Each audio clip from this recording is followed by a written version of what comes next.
Hi, everyone, and welcome back to The Global Gaze. I'm your host, Dr. SarahJilani. I'm an academic, freelance arts writer, and a lifelong third culture kid.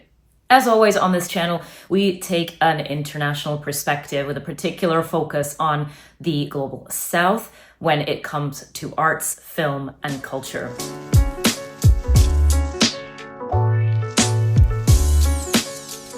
Now, I've already got a video on 5 Asian filmmakers you should know, and another one on where to begin with some of the masters of African cinema.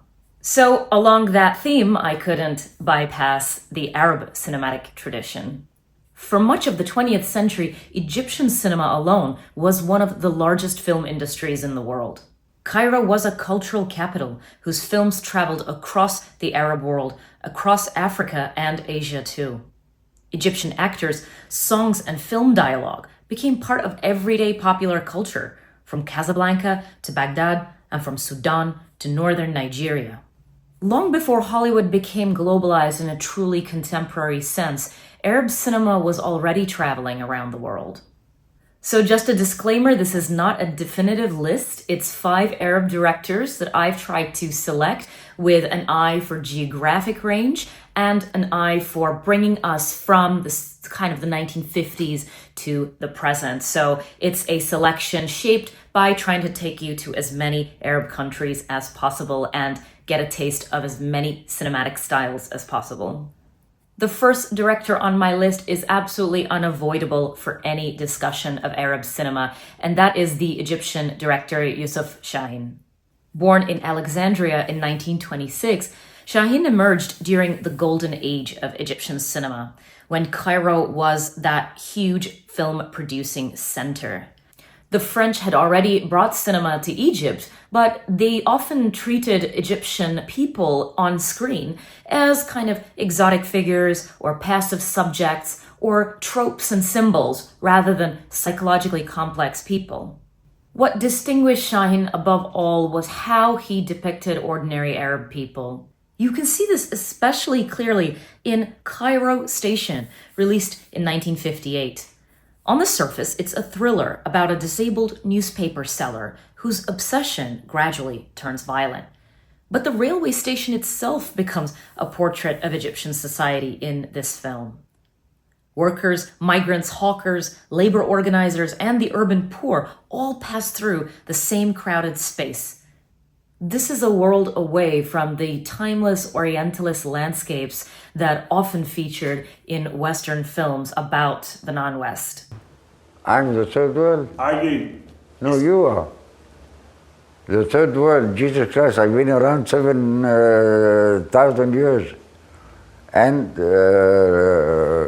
we've proven that we were civilized 7,000 years ago. Are we so underdeveloped? That's not civilization. Civilization is how do you contact the other people? Do you know how to love? Do you know how to care? This is civilization.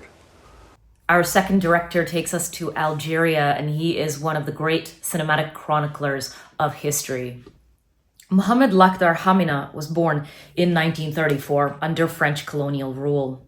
He belonged to a generation whose political imagination was shaped by this experience of colonial occupation, but also the long war for Algerian independence.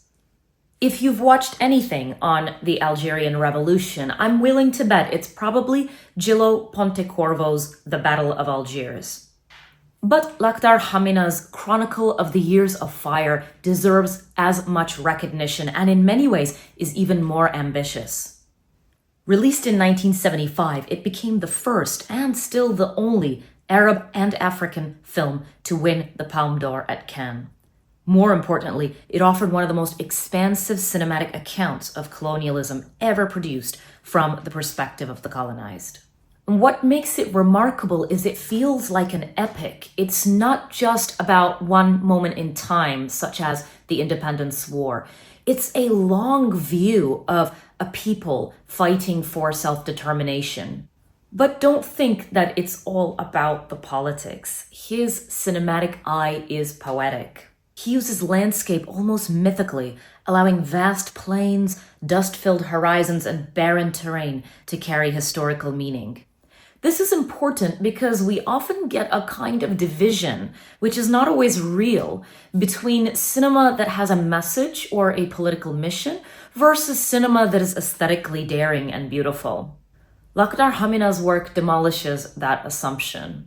Our third director is Moufida Tlatli from Tunisia, and her importance lies partly in the fact that she changed where the camera was looking.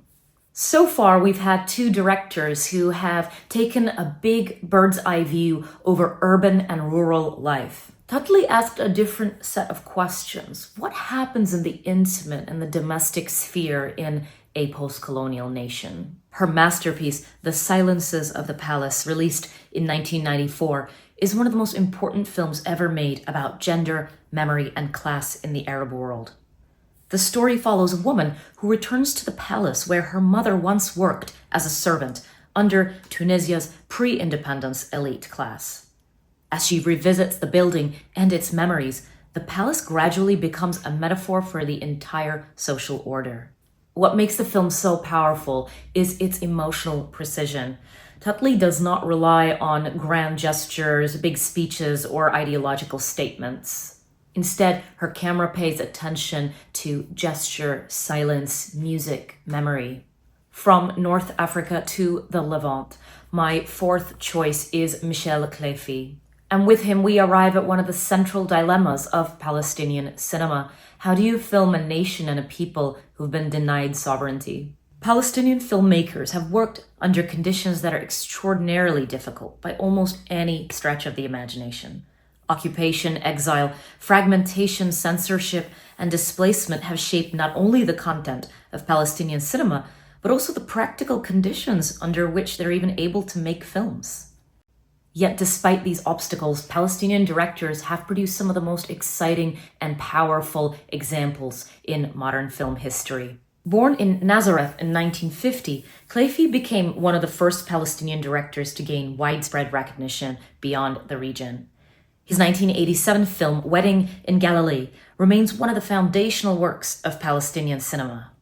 The premise is deceptively simple. A Palestinian village under Israeli military rule seeks permission from the occupation authorities to hold a wedding celebration after curfew hours.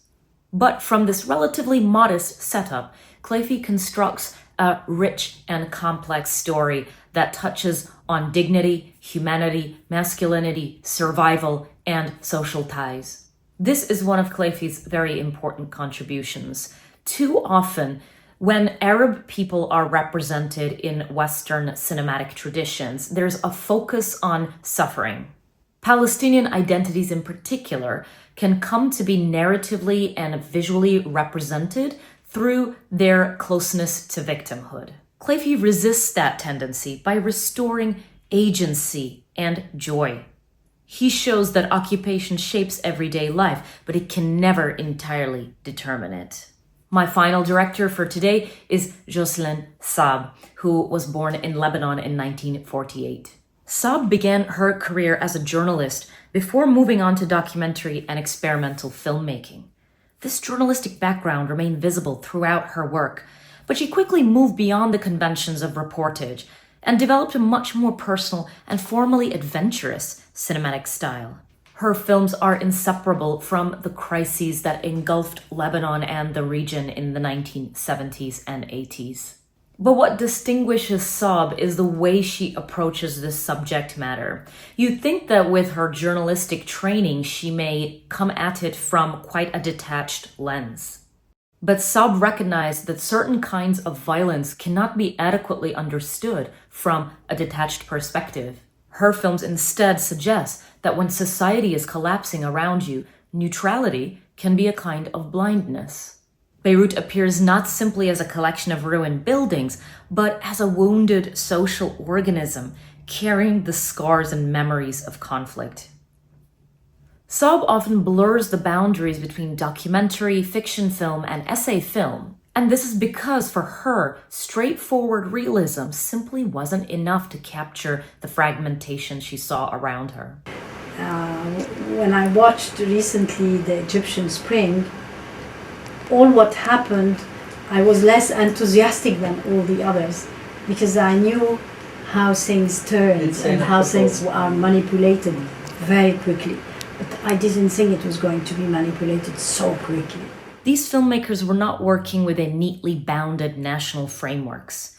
They were developing new cinematic languages capable of handing back dignity to Arab peoples and vocabularies that were capable of making sense of ongoing interconnected events across multiple Arab societies. Now, as I mentioned at the beginning, these 5 are a great place to start, but by no means a complete list.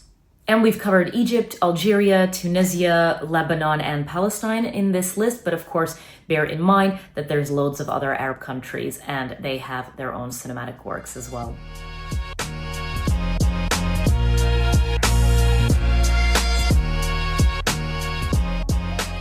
But for now, I hope this video has been a nice companion to my other videos on Asian and African film, and that it has given you some new names to watch out for. That's it from me for today. Keep your gaze global, and I'll see you next time.